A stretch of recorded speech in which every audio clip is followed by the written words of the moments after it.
Pero, hindi ka laging pinapayagan kasi only child ka. Tumatakas ka. Hindi po. Pero nagpapaalam po ako late na minsan. Kasi, Miss for style. example, after po ng class, tapos may isipan nila, tara alis tayo, punta tayo ng Noval. Yan po, kakain. Malilate ako ng uwi. Siyempre, alam po ng parents ko yung uwi ko. So, magagalit pa rin sila kasi ba't ngayon lang ako nagsabi? Anong gagawin ko ngayon lang sila nagsabi?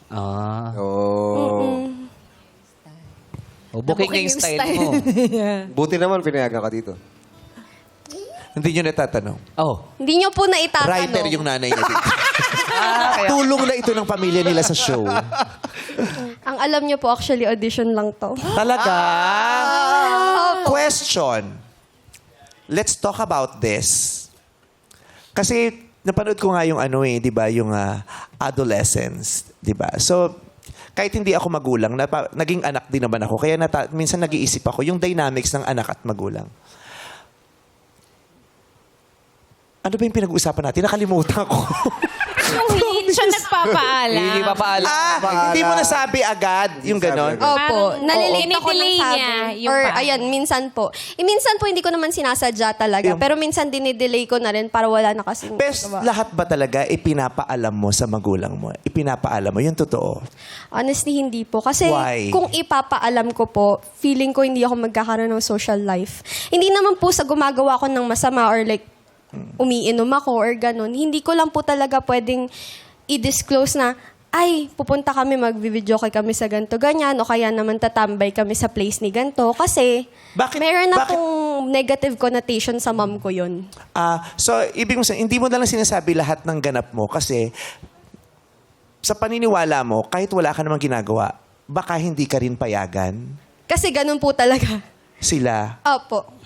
Okay. Nagigets ko naman po. Talagang strict siya kasi nag-aalala po siya.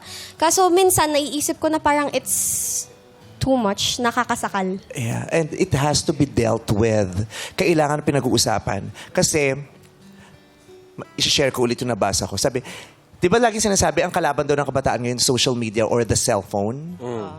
Hindi naman daw talaga yung social media at saka cellphone. Ang dapat katakutan ng mga magulang.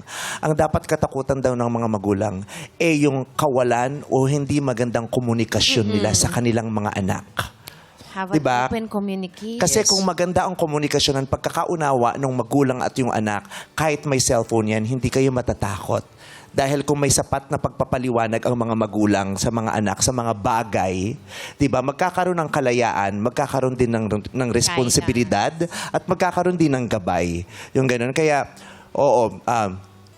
tanungin yung mga sarili. Ang paghigpit, hindi naman masamang maghigpit, pero ano kaya ang nagiging epekto ng inyong paghigpit sa inyong mga anak? Ito ba ay nagbibigay ng disiplina sa kanya o lalo siyang nagre-rebelde? Positibo ba ang epekto nito sa pamilya o hindi? Diba? Kasi katulad siya, and I cannot judge kasi hindi ko naman alam kung ano nangyayari sa bahay nila.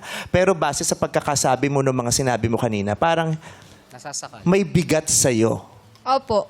Kasi, hindi dahil sa hindi niya ako pinapayagan, it's more of like, masama sa pakiramdam ko na parang hindi ko masabi sa kanya yung gusto ko minsan ikwento kasi hindi ko naman sinabing pumunta ako sa ganung lugar. Pag nag-enjoy ako, kanino ko ikikwento? Close kami ng mom ko. Hindi ko maikwento sa kanya na, ay, nag-enjoy akong pumunta sa ganito, ganyan. Kasi hindi niya alam, magagalit siya sa akin pag sinabi ko.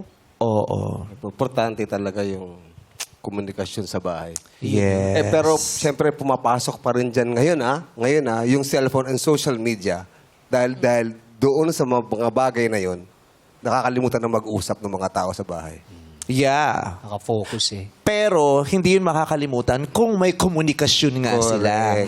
Diba? Kung may At sa magulang manggagaling correct. dapat. At sa bahay talaga, sa bahay dapat natatagpuan natin yung mga kakampi natin, hindi yung mga kinakatakutan nating kalaban. Yes. Diba? Kasi minsan, kalaban na ba ang turing sa atin ng mga kasama natin sa bahay o kakampi?